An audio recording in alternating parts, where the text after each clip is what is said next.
Hey guys, what's up? Welcome back to GTA Menace. In this video, we will talk about 10 scary rumors about GTA 6. Number 10, bringing back the jetpack. Let's be honest, there is arguably nothing cooler that has ever happened in the Grand Theft Auto series than the inclusion of the jetpack in 2004's Grand Theft Auto San Andreas. Stolen from Area 51 of all places in a late game mission, this vehicle gave players the ability to fly while on foot, which made it not only the most useful vehicle in the game, it was also the most fun and gave the player a view of San Andreas that they had never seen before. While the jetpack was added to GTA 5 through a third-party mod, fans of the series would be smitten if Rockstar were to officially bring back this absolute classic in Grand Theft Auto 6.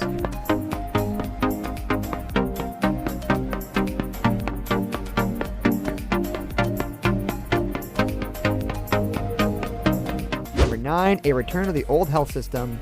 In Grand Theft Auto 5, it was simply too easy to be killed. We get that it's realistic to die after only a few gunshots, but this is a video game. We don't really want realism to get in the way of the fun. One way that likely helped these deaths occur so quickly is the fact that the health system and the way the health was presented in the heads-up display was far too vague. Health was distinguished by a bar without any real indication as to what the bar actually meant. We would love to see the Grand Theft Auto series return to a healthy system determined by numbers like the one that appeared in Vice City. Returning to a health system that counts down a player's health from 100 to 0 would help the player know exactly how much health they have left and not just an unclear idea. What's going to happen. So we're going to switch over to another character. It can be any character. It doesn't have to be Trevor. I just picked him because he's usually doing something really weird and crazy. Number 8, dynamic destructive environments. While this might not be an obvious inclusion for all fans, destructible environments will go a long way in adding to the immersion that Grand Theft Auto likes to go for with its open world gameplay. The game doesn't have to include massive destructive environments such as being able to destroy buildings or bridges, but some destructible elements would go a long way in making the game better.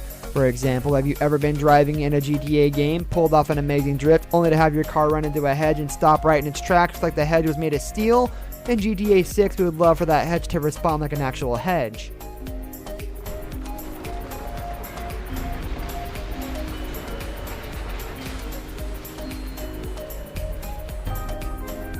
Number 7, better hand-to-hand combat.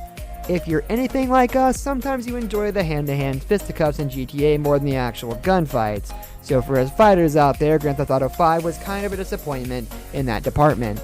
There weren't many options at all for fighting, and the options that were there got extremely boring after a little while. We would love to see a larger variety of attacks, and perhaps even add an option to carry or tackle a player down in like in another Rockstar game, Red Dead Redemption. It could also be cool if you could attend boxing, wrestling, or karate classes that would allow for new creative hand-to-hand combat skills. You want a cut of this? This guy's wrong. I knew you was punk. Thank you for dealing with those punks. The police do nothing around here. Number 6, revamped missions. Let's face it, the missions in GTA have been fairly dull and predictable for some time now, and we think it's about time for some new and exciting innovations. For far too long, most GTA missions have followed the formula of drive all the way over there, kill that guy, drive back, and we have had just about enough of it.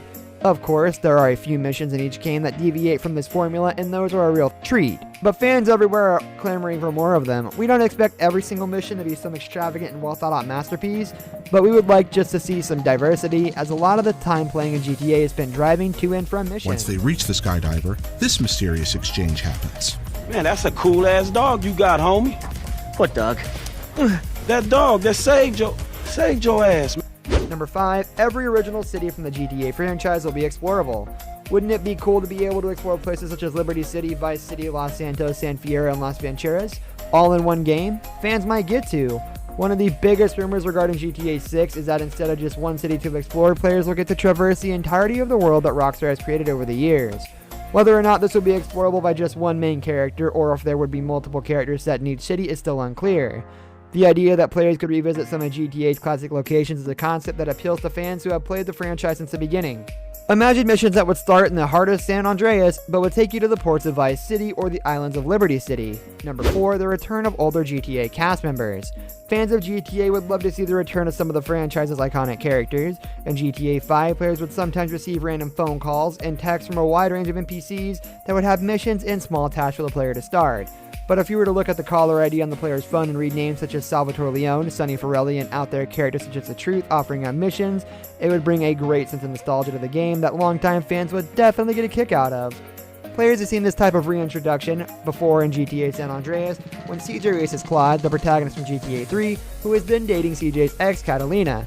After beating Claude in the race, the new couple takes off to Liberty City, where in the timeline the events of GTA 3 kick off. Number 3, an even more expansive GTA Online experience. GTA Online has added an entirely new way to play the game, something unlike anything fans have ever seen before.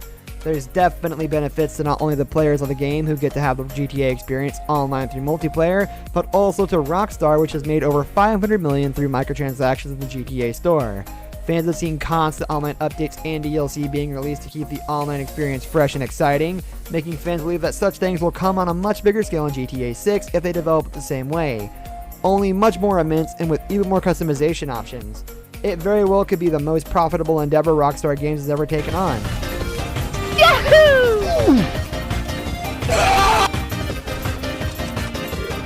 I cannot get you off.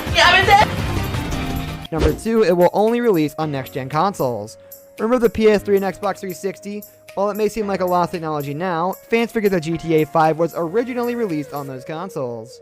It wasn't until later that Rockstar Games decided to re-release the game for the next-gen consoles, with new content and gameplay that wowed players. The PS4 and Xbox One are slowly but surely on their way to being the next consoles to be phased out in favor of the PS5 and whatever Xbox title they decide to go with next. With that being said, fans of GTA wonder, depending on which comes out first between the new consoles and new GTA game, whether the developers will decide to make the game strictly for future consoles or if they'll make it compatible with the PS4 and Xbox One as well. We all love banks! Get me a DJ! Number 1, a female lead character. Here's something that GTA franchises has never done before: feature a female protagonist as the main playable character. Rumor has it that this may be the case in the 6th installment of the franchise. If so, this would definitely make for a different dynamic to GTA. However, like its predecessor, GTA 6 may be a multi-character game that doesn't have just one protagonist, so one or two might be female. Can you imagine a Trevor-like female running around causing mayhem? That would be a sight to see for sure. While plenty of women all over the world play GTA 5, having a lead female character for the next game could potentially expand the player base further, drawing in even more women to make the game playing field a little more balanced when it comes to the genders. This brings us to the end of our video. I hope you enjoyed it. Hit a like if you did, and don't forget to subscribe to our channel so you don't miss out on any of our videos in the future. Also, watch the 2 videos that are on your screen because I'm sure you'll love them. With that, I'll see you guys on the next video.